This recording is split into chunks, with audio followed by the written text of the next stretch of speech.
Oke, thanks for watching ya kawan-kawan. Semoga bermanfaat. Jangan lupa subscribe, like, and comment, and share. Terima kasih. Assalamualaikum warahmatullahi wabarakatuh. Jumpa lagi bersama saya Mufajaruddin Asnan di channel kesayangan kita bersama, Asnan Way. Without you kami tiada arti, with you kami sangat berarti. Gimana kabarnya teman-teman? Semoga tetap semangat. Apalagi yang mau sidang, kali ini kita tengok sedikit-sedikit lah tentang sidang skripsi ya, ujian skripsi. Ini berbagi cerita saja ya teman-teman ya. Kemarin kebetulan saya baru saja menguji salah satu mahasiswa bimbingan saya, kebetulan di matematik ya. Saya kebagian di metode dan hasil penelitian. Jadi teman-teman mungkin di kampus teman-teman beda-beda ya, tergantung ada berapa banyak penguji, ada berapa bidang yang diujikan. Nah, kalau di kami di UIN Antasari Banjarmasin itu ada 3 penguji ya. Kebetulan ini informasinya masih dua pembimbing, 1 penguji gitu ya. Jadi 3 itu teman-teman ada ketua penguji yang tugasnya adalah menguji bidang wawasan dan wawasan dan pengetahuan ya. Wawasan dan landasan teori. Ya, itu wawasan dan landasan teori itu ketua penguji. Kemudian yang kedua itu penguji di bagian metode dan hasil penelitian ya. Kemudian yang ketiga tentunya penguji di bahasa dan teknik penulisan. Kalau di kami, mungkin di teman-teman juga sama ya, relatif sama. Nah, kemarin tentu secara umum teman-teman yang wajib ada kalau penguji di bagian wawasan dan landasan teori, biasanya tentu yang pertama ditanyakan adalah seputar apa definisi dari masing-masing variabel ya. Contoh misalnya kemarin pembelajaran matematika di Primagama ya, homeschooling Primagama, maka di situ apa sih yang dimaksud dengan homeschooling begitu ya kan? Apa sih yang dimaksud dengan HSPG misalnya, di situ kan ada HSPG ya, kelompok belajar intinya. Itu apa gitu ya. Kemudian itu yang pertama. Yang kedua, mengapa Anda tertarik meneliti ini? Apakah sebelumnya belum diteliti? Kemudian apakah sudah ada peneliti sebelumnya tetapi ada rekomendasi? Nah, itu ditanyakan ya. Tentu teman-teman jawabnya harus sesuai dengan fakta ya. Misalnya hasil wawancara teman-teman dengan yang bersangkutan ya, itu seperti apa gitu ya. Kemudian tentu apakah ditanyakan juga apakah di tempat tersebut itu menjadi satu-satunya misalnya homeschooling nggak ada gitu ya. Kemudian bagaimana sejarahnya ya. Semua hal yang terkait dengan wawasan yaitu seputar judul itu akan dielaborasi dan didalami oleh penguji utama, ketua penguji. Nah, tentu teman-teman prinsipnya gini.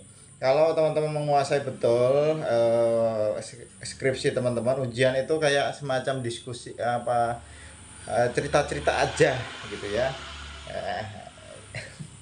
Jadi santai lah gitu ya. Itu kalau penguji utama. Nah, kemarin kebetulan saya jadi penguji metode dan hasil penelitian. Tentu ada banyak aspek yang dinilai ya kalau di kami. Yang pertama tentu bagaimana pemilihan subjek dan objek secara tepat ya, apakah sudah tepat atau belum. Kemudian pemilihan populasi dan sampel kalau di kuantitatif sudah tepat atau belum. Kemudian bagaimana data dan sumber data apakah pas atau tidak. Kemudian bagaimana teknik pengumpulan data yang digunakan apakah sinkron dengan variabel yang akan diukur. Kemudian tentu ada bagaimana teknik analisis datanya, apakah pas digunakan ketika data itu sudah dikumpulkan. Kemudian yang ke berapa yang terakhir tentu bagaimana hasil dan kesimpulan yang ditulis, apakah itu cocok, sinkron, padu dengan apa yang ditanyakan di rumusan masalah. Itu kalau bagian metode ya, kebetulan banyak sekali. Tentu itu tidak saklek teman-teman ya. itu pintar-pintarnya dosen masing-masing untuk memulai itu dari mana. Kalau kemarin saya memulai apakah homeschooling ini termasuk sekolah yang ya kayak sekolah formal biasa kayak di SMP, SMA, SD gitu atau tidak gitu ya. Dari situ baru kita akan masuk ke bagaimana rumusan masalahnya, mengapa Anda mengapa rumusan masalah yang Anda tulis seperti ini gitu ya. Kemudian bagaimana Anda memilih pemilihan subjeknya, kan sangat kecil misalnya ya.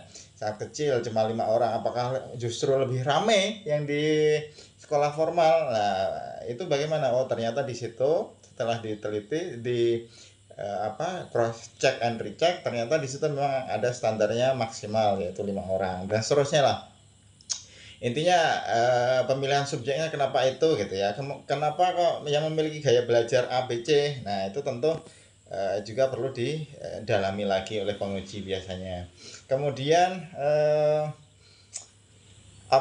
kemudian setelah subjeknya kenapa ini ya, kenapa kok tidak yang lain. Nah itu perlu diteliti lagi. Tentu teman-teman juga harus berdasar karena bla bla bla ya, teman-teman bisa merangkai kata sendiri lah ya. Ini seputar pertanyaan yang ini, kalau jawabannya up to you, pasti tentu tergantung skripsinya masing-masing ya. Kenapa memilih subjek ini, alasannya, pertimbangannya apa gitu ya. Tentu didasarkan dengan kapabilitas ya, kalau boleh sedikit kamu menggambarkannya, punya kompetensi di bidang itu ya itu gitu ya. Kemudian bagaimana instrumen yang kamu buat sudah valid atau belum kayak gitu. Apakah ini mau mengukur apa sih? Ya, apakah pas mengukurnya pakai ini? Gimana cara mengukurnya? Nah, gimana cara mengumpulkan datanya kok pakai ini? Gunanya untuk apa? Teknik ini A B C. Wah, enak banget. Jadi sekedar semacam teman-teman dosen tuh pengen tahu aja ini skripsinya benar-benar dikerjakan sendiri atau enggak gitu ya. Kemudian teknik analisis data seperti apa, kemudian hasilnya seperti apa, didalami lagi, diceritakan aja itu. Mungkin yang agak susah itu yang di pembahasan ya. Pembahasan tentu ada semacam relevansi dengan kajian teori ya, tentunya landasan kajian teori di bab 2 itu untuk membahas ya, untuk menguatkan apakah temuannya itu menguatkan atau enggak gitu ya, atau justru ada pola baru dasarnya. Nah, kemudian untuk kesimpulan, apakah kesimpulan ini sudah pas dengan rumusan masalahnya ada berapa. Kalau ada 2 berarti kesimpulan juga ada 2, enggak bisa rumusan masalah ada 1, kesimpulan di bab 5 itu ada 5. Lebay gitu ya. Jadi itu teman-teman ya. Tentu untuk yang teknik yang penguji ketiga, bahasa dan teknik kepenulisan, tentu ya semua berdasarkan back to pedoman ya, atau panduan skripsi di teman-teman sendiri, di kampusnya teman-teman sendiri ya. Tentu akan beda-beda cara penulisannya ya, bagaimana cara mengutip, bagaimana menuliskan referensi dari buku, jurnal, dan lain hal, termasuk nanti pakai itu mau Zetero maupun Mendeley ya, untuk manajemen referensinya itu mesti ditanyakan. Itu aja teman-teman ya seputar ujian. Yang jelas teman-teman harus rileks ya kan, harus santai, pasti harus pikirannya positif lah. Setelah ujian pasti ada ujian berikutnya. Ya maksudnya mau ijazah misalnya kan, ini dapat ijazah, nah itu kan pasti ada ya.